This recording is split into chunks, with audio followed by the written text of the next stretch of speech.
හැම ජෙනරේටර් එකම බාහිර ස්වරූපය එක වගේ වුණාට මේවා නිර්මාණය කරලා තියෙන ආකාරය අනුව ප්‍රයිම් පවර්, ස්ටෑන්ඩ් බයි පවර් සහ කන්ටිනියස් පවර් හැටියට ප්‍රධාන ආකාර තුනක් තියෙනවා. අපි අද කතා කරන්න හදන්නේ ඒ ගැන. ඔයා අලුතෙන් ජෙනරේටර් එකක් ගන්න බලාපොරොත්තු වෙන කෙනෙක්ද? එහෙම නැත්නම් ජෙනරේටර් හා සම්බන්ධ තාක්ෂණික ශාස්ත්‍රයේ නියැලෙන කෙනෙක්ද? එහෙනම් රැඳිලා ඉන්න මේ වීඩියෝ අවසාන වෙනතෙක් මේ ජෙනරේටර් ගැන හැම දෙයක්ම අපි ඉස්සල්ලාම කතා කරමු. අපි හැමෝම දන්න ස්ටෑන්ඩ් බයි ජෙනරේටර්ස් ගැන. මේ ජෙනරේටර්ස් ඩිසයින් කරලා තියෙන්නේ ප්‍රයිමරි පවර් සෝස් එකක් තියෙන තැන සෙකන්ඩරි පවර් සෝස් එක හැටියට පාවිච්චි කරන්න. ඒ වගේම මේ ජෙනරේටර්ස් නිර්මාණය කරලා තියෙන්නේ සීමිත පැය ගාණක් භාවිතා කරන්න විතරයි. ස්ටෑන්ඩ් බයි ජෙනරේටර්ස් අවුරුද්දකට පැය 200කට වඩා එයාගේ රේටඩ් කැපැසිටි එකෙන් 180 ඉක්මවලා භාවිතා කිරීම නිෂ්පාදකයා විසින් බොහෝ විට අනුමත කරන්නේ නැහැ.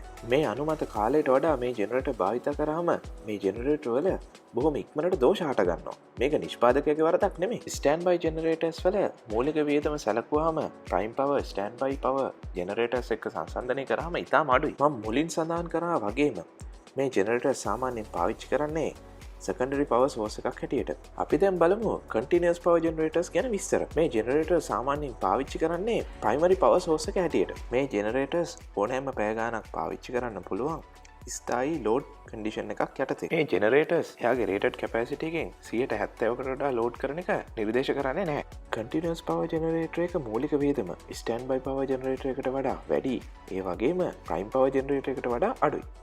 මේ ජෙනරේටර් සාමාන්‍යයෙන් පාවිච්චි කරන්නේ කෘෂිකාර්මික කටයුතු වලදී, යුදමේ කටයුතු වලදී සහ කැණීම් කටයුතු කර්මාන්තයේදී. අපි දැන් කතා කරමු ප්‍රයිම් පවර් ජෙනරේටර්ස් ගැන. මේ ජෙනරේටර්ස් නිර්මාණය කරලා තියෙන්නේ ප්‍රයිමරි පවර් සෝස් එක හැටියට පාවිච්චි කරන්න. ඒ වගේම මේ වර්ගයේ ජෙනරේටර් වෙනස් වෙන ලෝඩ් කන්ඩිෂන් එකක් යටතේ පාවිච්චි කරන්න පුළුවන්. ප්‍රයිම් පවර් ජෙනරේටර් එක එයාගේ රේටඩ් කැපැසිටි එකෙන් 80%ක ප්‍රමාණයේ භාවිතා කිරීම වඩාත් සුදුසුයි. මේ ජෙනරේටර් වල තියෙන වැදගත්ම ලක්ෂණය තමයි මේකේ රේටඩ් කැපැසිටි එකට වඩා 10%ක් අමතරව මේ ජෙනරේටර් ක් ලෝඩ් කරන්න පුළුවන් වීම. එහෙම අතිරේකව භාරයන් එකතු කරනකොට අවුරුද්දකට පැය 500කට නොවැඩි කාලයක් හරි පැය 12කට පැයක කාලයක් වගේ තමයි සාමාන්‍යයෙන් නිර්දේශ කරන්නේ. මේ නිර්ණායකයන් නිෂ්පාදකයාගෙන් නිෂ්පාදකයාට වෙනස් වෙන්න පුළුවන්.